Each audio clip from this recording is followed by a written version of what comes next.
Abiso mula sa MMDA, ilang bahagi ng EDSA ang sarado simula ngayong Pebrero para sa konstruksyon ng MRT-7.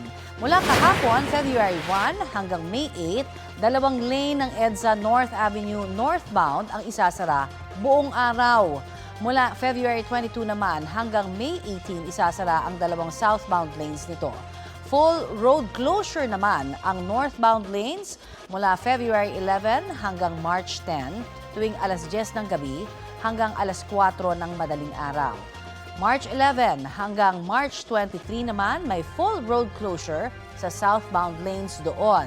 Sa parehong oras mula March 24 hanggang April 29 naman, may full road closure sa bahagi ng EDSA sa West Avenue.